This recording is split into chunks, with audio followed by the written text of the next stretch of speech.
मध्यम कर कर एक कटोरा जहां से पानी बहकर नीचे आता है वहां लगा लीजिए और एक बेलपत्री को उठाकर शिव जी के शिवलिंग पर समर्पित करिए। समर्पित करते समय डंडी का मुख अशोक सुंदरी की ओर हो। अशोक सुंदरी का जगह मालूम है सबको? सबको मालूम है ना? अशोक सुंदरी की ओर मुख। अशोक सुंदरी फिर समझ गड़बड़ ना करिए। ये शिवलिंग जलाधारी, ये जल बह रहा है नीचे सामने से। स्थान गणेश जी का, कार्तिकेय जी का, बीच में एक मोटी सी लाइन होती है, वह अशोक सुंदरी का स्थान है। शिवलिंग ये जलाधारी माता पार्वती जी का हस्त कमल। शंकर जी के ऊपर जो जलधारी रखी रहती है, ऊपर जिसमें से एक एक बूंद नीचे गिरती है, वो शंकर भगवान की 5 लड़कियां हैं। जया, विषहरा, शामली बारी, दौतली, देव। शंकर जी की 5 लड़कियां शिव जी के ऊपर एक एक बूंद पानी गिराती रहती हैं। शंकर भगवान की कुल कितनी लड़कियां हैं? 6। कितनी लड़कियां हैं? 6। 5 जया, विषहरा, शामली बारी, दौतली, देव। शंकर जी की 6 नंबर की लड़की अशोक सुंदरी। जब हम प्रयोग करेंगे एकांतेश्वर महादेव का, ये बेलपत्र जो हमने समर्पित करी है, डंडी का मुख अशोक सुंदरी की ओर हो। डंडी का आप बैठे कहां पर हो? जल चढ़ाते समय शिव जी को जल कहां बैठकर चढ़ाया जाता है? जम के बोलो जरा। जहां से जल बहकर जा रहा है, इसके ठीक विपरीत की ओर। ठीक विपरीत की ओर जल बहकर जा रहा है इधर, तो तुम बैठोगे इधर। इधर नहीं बैठोगे, इधर नहीं बैठोगे। जल इधर बह रहा है तो तुम इस साइड बैठोगे। यहाँ बैठकर फिर बेलपत्र को आप समर्पित करोगे। डंडी का मुख उधर होगा, पत्ती का मुख आपकी ओर होगा, और जो एक नदी का जल है वो समर्पित कर कर जो पात्र लगा है उसमें वो जल इकट्ठा होते चले जाएंगे। दूसरी बेलपत्र उठाना है, 108 बार शिव का नाम लेना है, फिर वापस बेलपत्र श्री शिवाय नमस्तुभ्यं कर कर समर्पित करना है। डंडी का मुख अशोक सुंदरी की ओर होना। जब 6 बेलपत्र अशोक सुंदरी की ओर जाएगी, 7वें नंबर की जो बेलपत्र है उसका डंडी का मुख आपकी ओर होगा, और डंडी का मुख आपकी ओर होकर जल चढ़ाकर आप उस जल को झेल लेंगे। जहां नंदी बैठे हैं, नंदी का जो पांव जिस जगह पर उठाओ, अगर इस पांव उठाओ तो इस ओर, ये पांव उठाओ तो इस ओर, नंदी का पांव जहां उठा रहता है वहीं पर बैठकर पति पत्नी दोनों उस जल को आचमन कर लेंगे। दोनों उस जल को पूरा पी जाएंगे और बाबा से झोली पसार कर प्रार्थना करेंगे कि हमें संतान का सुख देना, मेरा देव अधिदेव महादेव प्रदान कर। एकांतेश्वर महादेव का। पर बेटा तेरी तो शादी हुई है, तू बहू बनकर आई है, अभी इसमें तेरा कोई हक नहीं, फिर भी तूने अपना हक किसी को दिया है तो वो खाली नहीं जा सकता। उसका वर तुझे देता, उसका वर तुझे देता। आशीर्वाद देकर दुर्वासा ऋषि चले गए। कुरुक्षेत्र का मैदान था। समय आया, समय आने पर उसी कुरुक्षेत्र की पवित्र भूमि के उसी प्रांगण के अंतर्गत युधिष्ठिर ने एक बार यज्ञ रखा।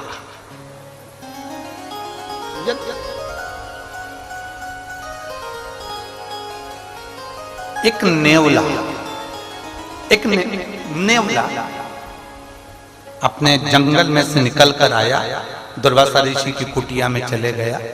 दुर्वासा ऋषि की कुटिया में जहां गए थे, वहां पर जो दुर्वासा जी ने सत्तू खाया था, बहू ने जो सत्तू दिया था, उस सत्तू को उठाने में और खाने में 2-4 कण जो नीचे गिर गए थे, उस कण को उस नेवले ने खा लिया। खाते से ही उसका आधा शरीर सोने का हो गया। नेवले के समझ में नहीं आया कि मेरा शरीर आधा सोने का कैसे। किसी ऋषि के पास में नेवला पहुंच गया और ऋषिवर के पास में जाकर नेवले ने प्रार्थना करी, मेरा आधा शरीर मुद्गल ऋषि के घर में पड़े हुए सत्तू के 2 कण खाए थे और मेरा शरीर आधा सोने का हो गया। समझ में नहीं आ रहा, मेरा पूरा शरीर सोने का होना था, ये शरीर क्यों रह गया? तो ऋषि ने कहा, तुमने मुद्गल ऋषि के यहां से जो दान किया गया था, वो दान इतना पवित्र था, उस पवित्र दान का अन्न तुमने पाया था, इसलिए तुम्हारा शरीर सोने का हो गया। अगर 2-4 कण और खाते तो तुम्हें उस पुण्य के कारण तुम्हारा पूरा शरीर सोने का हो जाता। अब मेरा आधा शरीर सोने का कब बनेगा? तो कोई पुण्यवान व्यक्ति अपने पुण्य दे रहा होगा तो सोने का हो जाएगा। युधिष्ठिर के यहाँ यज्ञ चल रहा था, नेवला वहां पहुंच गया। नेवले ने सोचा यहाँ यज्ञ हो रहा है, मैं लोट लगा लेता हूँ। लोट लगाया पर सोने का नहीं। युधिष्ठिर के यहाँ गया, उसने जो भोजन बनाया था उसको नेवले ने खाया पर सोने का नहीं। आखिरी में नेवला बहुत ठाके लगाकर हंस दिया मनुष्य की भाषा में। युधिष्ठिर को बुरा लग गया। युधिष्ठिर ने कहा, नेवले हमारे घर में आकर यज्ञ में लोट लगाकर हमारा खाकर तू हमारे ऊपर हंस रहा है, कारण क्या? नेवले ने कहा, तुम इतनी डोंडी पीट पीट कर कह रहे हो मैंने यज्ञ कराया, मैंने यज्ञ कराया, मैंने यज्ञ कराया, मैंने भंडारा कराया। अरे युधिष्ठिर, ऐसा यज्ञ कभी सफल नहीं हो सकता जिसमें तुमने जोड़ दिया कि मैंने कराया। अगर तुम बोलते कि कृष्ण ने कराया है, भगवान ने कराया है, तो सफलता मिलती, तो सफलता मिलती। गोपाल जी हमको बहुत अच्छा लगा यहाँ। एक चीज अच्छी लगी है गोपाल जी, आप विधायक हो इसलिए हम आपके मुंह पर हम ये बात नहीं कर रहे हैं, इसको सहजता में ना लीजिएगा। हम वैसे भी बोलते ही हम किसी का वर्णन नहीं करते, शिव का वर्णन इतना। पर एक बात अच्छी लगी वो हम कहना चाहेंगे। गोपाल जी, आपके मुख से, गोविंद जी के मुख से, चाहे आपके बच्चों के मुख से, हमें शाम को वो बेटा आपका दर्शन करा रहा था तारा बाबा की कुटिया का, सब दर्शन आपके बच्चों के मुख से और आपके मुख से इस कथा के लिए एक बार भी ये नहीं निकला, भंडारे के लिए कभी ये नहीं निकला कि हम करा रहे हैं या मैं करा रहा हूं। जब भी हमने पूछा तो आपने एक ही शब्द कहा, तारा बाबा करा रहे हैं। ये शब्द बड़ा सुंदर। हम कई जगह कथा करने जाते हैं और उसमें बहुत सारे लोग अपना अपना गुणगान करते हैं और बहुत अब हम क्या बोलें आपको कि कई लोग तो माइक पकड़ पकड़ के बोलते रहते हैं, इन्होंने ऐसा करा, इन्होंने वैसा करा। पर हमने आज 3 दिन हो गया ये माइक पे कोई पकड़ के नहीं बोला कि गोविंद जी ऐसा करे कि गोपाल जी ऐसा करे। जो भी बोला वो एक ही बात बोला कि तारा बाबा ने ऐसा करा है। ये अच्छा है। और यहाँ कई लोग सुनने वाले बैठे होंगे जो बाहर बाहर कथा सुनकर आए होंगे, उनने भी सुना होगा माइक पकड़ पकड़ के, भैया जी ने इतना कर दिया, भंडारा चला दिया, ये कर दिया। पर इस भूमि पर तारा बाबा की कुटिया में ये शब्द हमें सुनने को नहीं मिला, ये शब्द सुनने को नहीं मिला। इसकी बड़ी प्रसन्नता, बड़ी प्रसन्नता, दिल से, तहे दिल से आपको बधाई हमारी ओर से, बहुत बहुत। ये प्रसन्नता कभी से कौन आता है, कौन बुलाता है, कौन खाता है, कौन पीता है, सब करने वाला तो स्वयं है।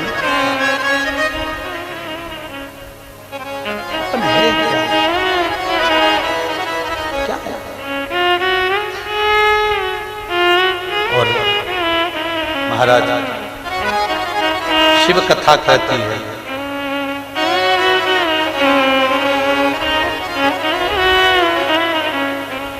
मेरा बीते जीवन सारा बाबा जी तेरे चरणों में, मेरा बीते जीवन सारा बाबा जी तेरे चरणों में, मेरा बीते जीवन सारा भोले जी तेरे चरणों में, मेरा बीते जीवन सारा भोले जी थारे चरणों में, तो चरणों में थारे चरणों में, चरणों में थारे चरणों में, तो चरणों में बाबा चरणों में, चरणों में थारे चरणों में, मेरा बीते जीवन सा। आशीर्वाद भी बटोरा जाता।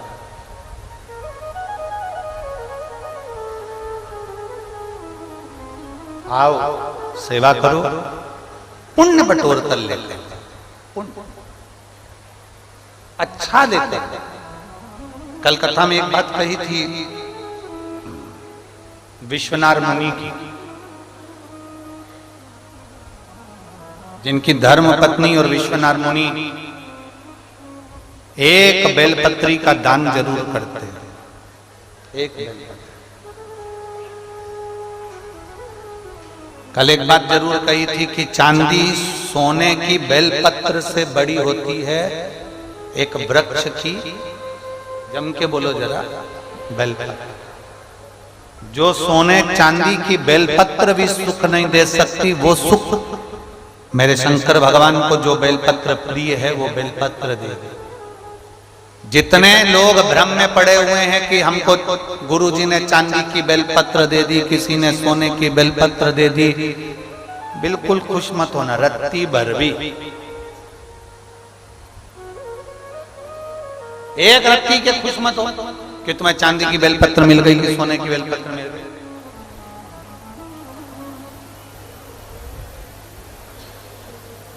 भगवान से प्रार्थना करना, जब जब मैं शिवालय जाऊं, कुबेरेश्वर धाम जाऊं, तारा बाबा की कुटिया में जाऊं, तो इतना जरूर हो कि मुझे एक बेलपत्र भगवान शिव की कृपा से जरूर मिले, प्राप्त हो। क्योंकि वो चांदी और सोने की वो कीमत का, भले वो चांदी की 500 रुपए की होगी, 1000 रुपए की होगी, सोने की 25-50 हजार रुपए की।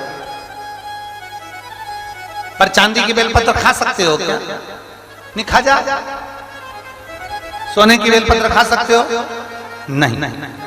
केवल एक बेलपत्र जो भगवान शंकर पर चढ़ी, औषधि का कार्य करी और हमारे शरीर से हमारे रोगों को, हमारी तकलीफों को, हमारे दुख को दूर कर, वो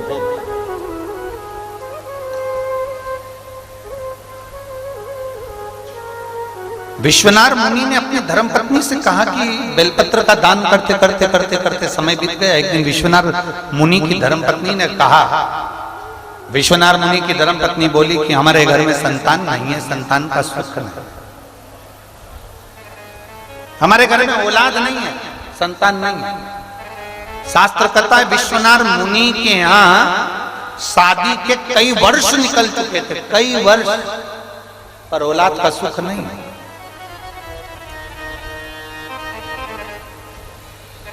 यहां पर भी एक बेटी बैठी है जिसके शादी के बहुत साल निकल गए, घर के लोग कुछ बोल देते, परिवार के लोग कुछ कह देते, औलाद हुई नहीं।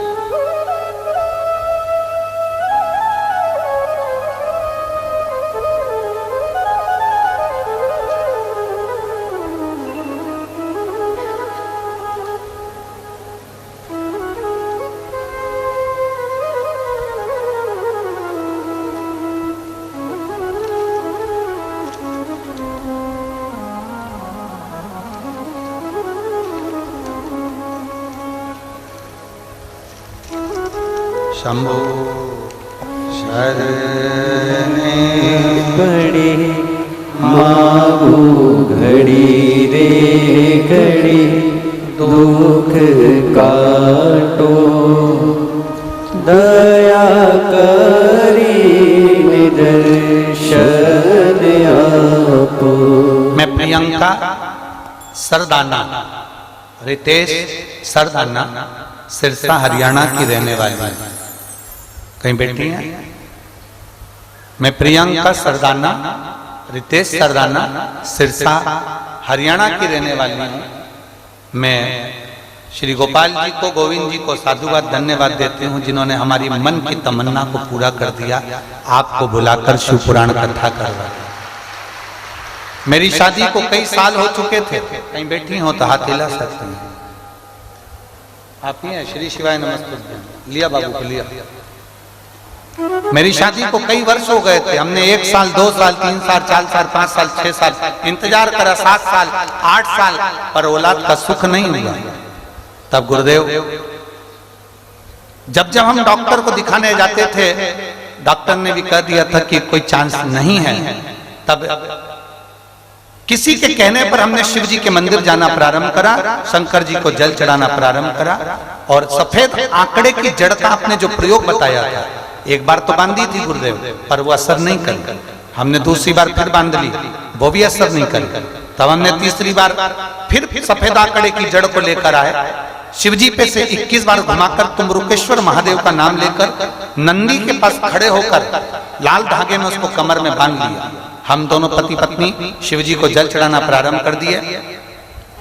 एक ही पात्र से जल चढ़ाकर उस जल को हम दोनों पी लेते।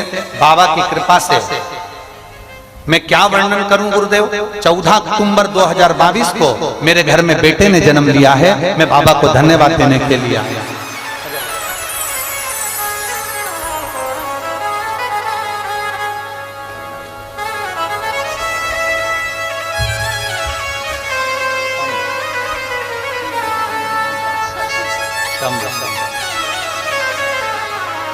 प्रणाम करो। ले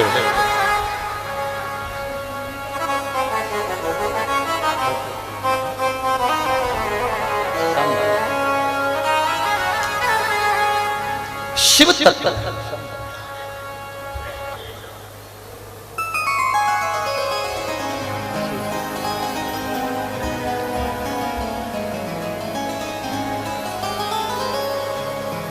उस ओघड़ी का भरोसा, उस शंभू का विश्वास। उसने लिखा,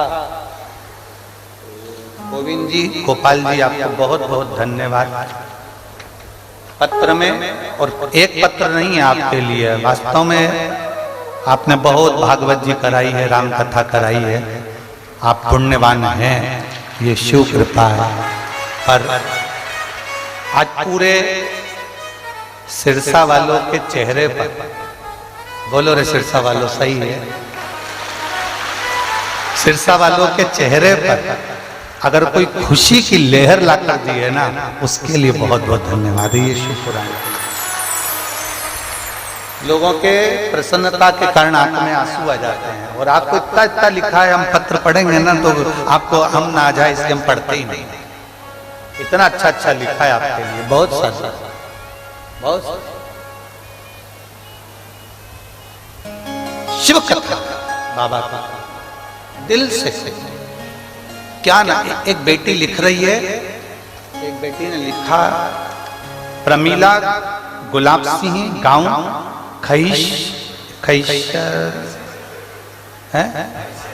खैसरगढ़, ठीक है, तुम लोग समझ गए ना, बस बाकी का जान दो। खैसरगढ़ सिरसा की निवासी। कहीं बेटी है, कहीं बेटी हो तो हाथ हिला सकती है। प्रमीला गुलाब सिंह 10 साल से सरकारी नौकरी की तैयारी कर रही थी गुरुदेव, पर लगी नहीं, हार गई। मेरी बेटी है 13 साल की, वो कहती है, मम्मी, वो सियोर वाला महाराज चिल्ला चिल्ला कर कहता है शंकर जी को 1 लोटा जल चढ़ा, तुम क्यों नहीं जाती हो? तो मैं कहती हूं 10 साल नहीं हुआ तो सियोर वाला क्या करेगा। मेरी बेटी कहती है, मम्मी एक बार उन पे भरोसा तो करो, चल मैं भी तुम्हारे साथ चलूंगा। हम 1 लोटा जल चढ़ाना प्रारंभ करें। पशुपतिनाथ का व्रत किया, और बाबा का मैं क्या गुणगान करूं गुरुदेव। 19 दिसंबर को जब मेरा एक एग्जाम था, मैंने वो एग्जाम दिया, बेलपत्री पर शहद लगाकर शिव को समर्पित करा। उम्मीद तो नहीं थी, पर मेरे बाबा ने मुझे गवर्नमेंट जॉब में लगा दिया। मैं बाबा को धन्यवाद देता हूं। शिव तत्व है, वो घड़ी है, प्रकाश है शिव, उसकी भक्ति, उसका विश्वास। तुम्हें लगता होगा, अभी तक जो कथाएं तुम श्रवण कर रहे हो, तुम्हें लगता होगा कि हमें कथा में जाना है, हमें कथा में बैठना है, हमें कथा सुनना है ना। कल भी हमने कथा में कहा था, शिव महापुराण की कथा में वही पहुंचता है जिसको मेरे शंकर भगवान हाथ पकड़कर पार लगाने वाले होते हैं, वही पहुंचता ही नहीं, पहुंच ही नहीं सकता। बहुत प्रयास कर लो, नहीं पहुंच सकता। हम पहले भी कहे, सीहोर कुबरेश्वर धाम पर वही पहुंचता है जिसको बाबा बुला ले, और शिव पुराण में वही पहुंचता है जिसको शंकर को पार लगाना बहुत मुश्किल, बहुत मुश्किल। विश्वनाथ मुनि की धर्मपत्नी ने कहा कई साल हो गए संतान का सुख नहीं है, औलाद नहीं है। विश्वनाथ मुनि ने कहा शिव जी पे भरोसा नहीं है क्या? भरोसा टूटता है तब लोग दूसरे का दरवाजा ढूंढते हैं, भरोसा नहीं टूटेगा ना तो फिर दूसरे का द्वार भी नहीं पकड़ाएगा। भरोसा टूट गया क्या तुम्हारा? विश्वास टूटा है क्या तुम्हारा? बहुत सारे यहाँ पर कैंसर के भी मरीज आए हुए हैं, कैंसर के पेशेंट भी आए, बहुत सारे यहाँ लीवर और किडनी वाले भी आए, बहुत सारे यहाँ थायराइड और बीपी वाले भी आए, बहुत। ये प्रसंग आप लोगों के लिए, जिसके घर में औलाद नहीं हुई 30, 35, 40 साल तक ये कथा उसके लिए भी।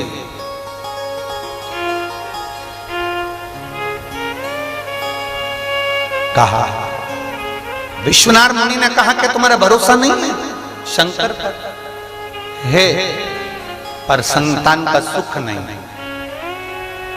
चलो एक शिव की आराधना करता वो देगा निश्चित।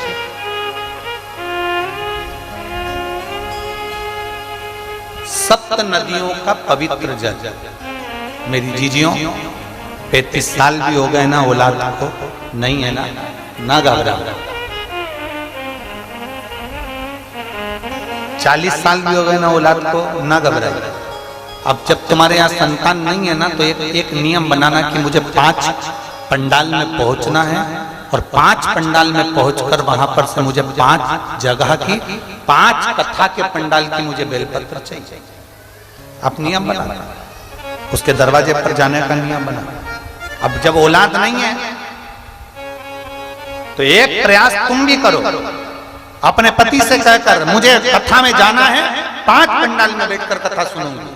कोई वीआईपी ट्रीटमेंट नहीं, जमीन पर पंडाल में जहां जगह मिलेगी वहां सोऊंगी, जो भिक्षा देकर चले गया वो पालूंगी और जैसी व्यवस्था होगी उसमें रहकर मुझे 7 दिन 5 दिन की कथा सुनना।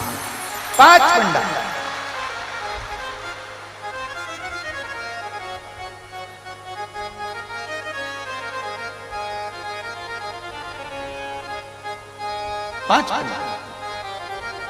और एक नियम जो विश्वनाथ मुनि ने अपनी धर्मपत्नी को बताया है, 7 नदियों का जल, 7 सरोवर नहीं, 7 पवित्र नदियों का जल, 7 पवित्र नदियों का जल, उसमें से कावेरी, नर्मदा, गंगा, गोदावरी, सरस्वती, जितनी ये 7 नदियों की पवित्रता है, मंदाकिनी, नर्मदा, गंगा आदि, यमुना, 7 नदियों का जल एकत्रित कर और 7 नदियों के जल से किसी भी महादेव के मंदिर में एकांतेश्वर महादेव का नाम ले। कौन से महादेव? हमने पहले कथा में कहा है, कई बार एकांतेश्वर महादेव की कथा भी कही है, सुनिए आप लोगों ने। एकांतेश्वर महादेव का हमने वर्णन किया है। जिस दिन तुम्हें लगे कि मेरा ये काम होना चाहिए, उस दिन एकांतेश्वर महादेव के पास जाकर बैठ। एकांतेश्वर महादेव मतलब बाहर मिलेंगे। ये लोग कहते हैं कि यहाँ नर्मदेश्वर महादेव है, कल हम गए थे दर्शन करने के लिए। इनका कहना है कि ये नर्मदेश्वर महादेव है, पर हमारा जो स्पर्श मात्र से हम जो समझते हैं, हमने ये जाना है कि ये जो धरा है, ये जो भूमि है तारा बाबा की जो कुटिया है, ये शहर से दूर होना चाहिए। अर्थात पहले यहाँ शहर नहीं थी, ये एकांत में थी। एकांत में थी तो यहाँ जो तारा बाबा आराधना करते थे शंकर की, वो शंकर साधारण नहीं होगा, वो एकांतेश्वर महादेव ही कहलाया। एकांत, एकदम एकांत। इनका कहना है नर्मदेश्वर है, वो नर्मदा का शिवलिंग है। शिवलिंग कहीं का भी हो सकता है, पर उसकी एकांतता देखी जाती है, एकदम मौन, स्थिर, साज बैठे जहां केवल शिव के सिवा कुछ भी नहीं, शंकर के सिवा कुछ। जो आया वो गुफा के चक्कर में घुस गया, जिसको शंकर से मिलना था वो डायरेक्ट पहुंच गया, उसे गुफा से मतलब ही नहीं रहा, उसे तो एकांतेश्वर से मतलब था। पहुंचा, बैठा, जल चढ़ाया, स्पर्श किया और चल बाबा से अपने दिल की बात, हृदय की बात, एकांतेश्वर। सप्त नदियों का जल रखकर सप्त बेलपत्र के ऊपर, सप्त नदियों का जल, एक बेलपत्र ली, उसके ऊपर एक कटोरी में, एक बाटकी में, एक पात्र में एक नदी का जल, दूसरी बेलपत्र ली, दूसरी कटोरी में फिर जल, फिर तीसरी में बाबा की आराधना कर कर, शिव से विनती कर कर, भगवान शंकर के नामों का 108 नामों का जाप कर कर, श्री शिवाय नमस्कार ये स्मरण करिए। एकांतेश्वर पहुंच गए विश्वनाथ मुनि अपनी धर्मपत्नी को लेकर एकांत में, जहां भगवान शंकर विराजमान थे, उस एकांतेश्वर महादेव के पास बैठे।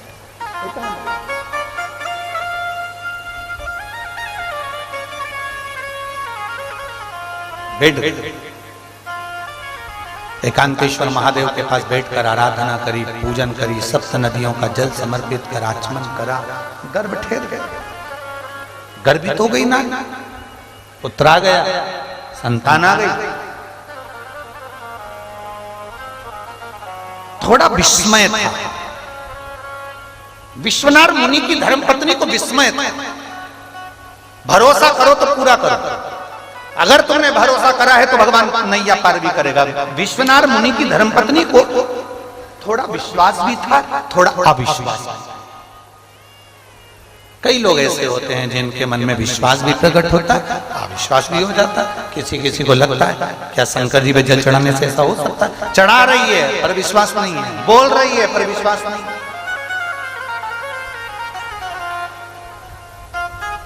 कई बार कथा में हम कोई आपको उपाय बता भी देते हैं तो लोग सोचते हैं ऐसा कैसे पुराण में लिखा है? विश्वास हो तो करो, मानो तो मैं गंगा मां हूं, ना मानो तो बहता, मानो तो मेरा भोलेनाथ तुम्हारे कल्याण के लिए इस सिरसा हरियाणा में आया है, ना मानो तो तुम अपना समय बर्बाद कर रहे हो फिर अपने घर पर। ना मानो क्यों व्यर्थ समय? हम तो आपसे भी कहेंगे, देखो तुम्हारा मन लगे ना, तुम्हें भरोसा होना कि मैं आई हूं कथा में, मेरा महादेव मेरे दुख मिटाने मेरे घर आएगा, अगर ये भरोसा है तो कथा में बैठो, नहीं तो काय को टाइम बर्बाद कर रहे हो सीवर वाले महाराज का भी और तुम अपना भी। अपने घर जाओ, रोटी वोटी खाओ, टीवी देखो बढ़िया, मोबाइल चलाओ, व्हाट्सएप, मतलब फालतू समय बर्बाद करने से कौन सा काय को समय बर्बाद करना। सुनो, कई लोग कहते गुरुजी हम कथा सुनने आए हो तो जब तक आरती ना हो जाए, कर्पूर गौरम करुणावतारम, जब तक तुम्हारे कानों में ना पड़ जाए, उठो, भूमि की रज को लो, शरीर में लगाओ, विनती कर कर अपने कपड़े में लगाकर उस रज को जाओ और अपने घर में प्रवेश करो तो उसको छड़ाओ, जिससे हमारा तो कल्याण हो, हमारे घर में अगर कोई दोष हो तो वो भी मिट जाए। शिव पुराण का तत्व पहचानना है, उसको जानना। कई लोगों को लगता है थोड़ा जल्दी निकल जाएंगे तो अपनी गाड़ी निकल जाएगी, जल्दी निकल जाएंगे तो अपनी गाड़ी निकल जाएगी, और ऐसा ही भगवान सोच ले जल्दी निकल गए तो क्या मतलब? थोड़ा सा भरोसा, विश्वास, दृढ़ता अपने भीतर दृढ़ भरोसा। कहा विश्वनाथ मुनि की धर्मपत्नी का विश्वास थोड़ा सा डोल गया। भरोसा मत डोलने देना, विश्वास मत डोलने देना, आएगा मेरा शंकर आएगा। विश्वास है मुझे मेरा महादेव आएगा, विश्वास है मुझे मेरा महाकाल आएगा, विश्वास है मुझे मेरा तारकेश्वर आएगा और मुझे तार कर जाएगा। ये विश्वास है, भरोसा हो तो शिव है, भरोसा नहीं तो शिव नहीं। अविश्वास और विश्वास दोनों का मेल हो गया, विश्वास अविश्वास का। तो बच्चा ने जन्म तो लिया, बच्चे ने जन्म तो लिया, पुत्र पैदा भी हुआ, पर जन्म लेने के बाद आकाशवाणी हो गई, ये बच्चा जो है एक बिजली पानी से इस बच्चे की मृत्यु 12 वर्ष में हो जाएगा, क्योंकि विश्वास को अविश्वास कर दिया। 12 वर्ष में चला जाए। करें क्या? एक ऋषिवर से पूछा, भोलेनाथ जी ने संतान दी है, तो भोलेनाथ कभी भी कुछ भी देते हैं तो वो साधारण नहीं देते। शंकर भगवान के पास में जो चीज है वो शंकर भगवान वही देते हैं। शंकर जी के पास डमरू है तो डमरू दिया, सर्प है तो सर्प दिया, मृगशाला है तो मृगशाला दी, बेलपत्र है तो बेलपत्र दिया।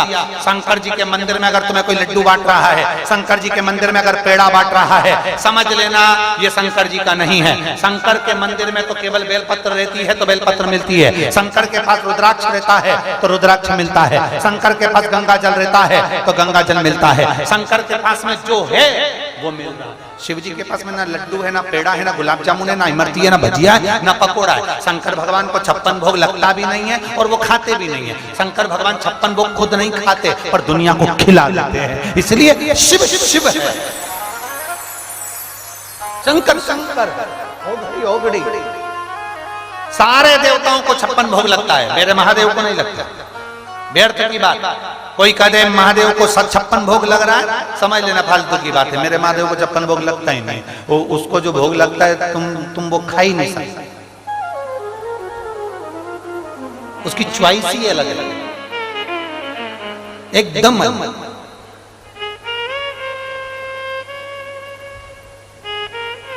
जो खाता है तुम खा ही नहीं सकते, क्यों नाटक करना फालतू का।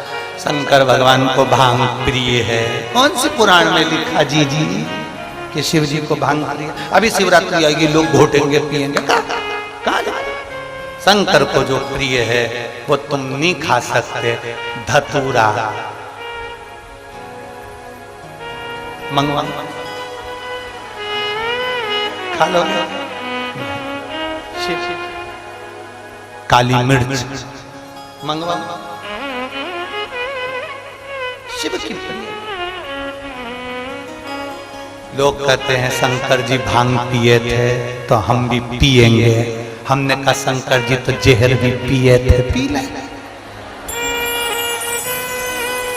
मैं क्या शंकर जी की होड़ कर रहे हो तो बात दूसरी है भाई। यहाँ शिव की होड़ की बात नहीं है। शंकर को समझना बहुत कठिन है महाराज, बहुत कठिन। सियोर वाला महाराज ही नहीं समझ पाया आज तक, तो तुम क्या समझोगे? हम भी नहीं समझे कि शिव है क्या, शंकर अड़वांग क्या, उसकी बेलपत्र क्या, उसका गंगा जल क्या, उसका आराधना क्या है, उसके रुद्राक्ष में है क्या, उसकी भक्ति में है क्या, क्या है उसकी भक्ति। तुम खुद देखो, तुम्हारे पास कोई पीले चावल देने आया था क्या कथा सुनने के लिए? बताओ बताओ, जम के बोलो जरा। कोई निमंत्रण पत्र देने आया था तुम्हारे पास में? जम के बोलो जरा। नहीं, ना निमंत्रण पत्र आया, ना पीले चावल आए। जो तुम्हारे यहाँ पीले चावल देके जाता है, शादी के जो निमंत्रण पत्र देकर जाता है, वहां भी तो तुम नहीं जाते। बोलो, ईमानदारी की बात है। जो पत्र दे रहा है, बुलावे में आना, महिला संगीत में आना, रिसेप्शन में आना, किटी पार्टी में आना, कितना कितना के जाए, तो तुम नहीं जाओ। और ना तो यहाँ से पत्र गया, ना पीले चावल गए। उसके बाद भी पूरे कुटिया में झांक कर देख कर आओ, लाखों की संख्या में लोग भरे पड़े।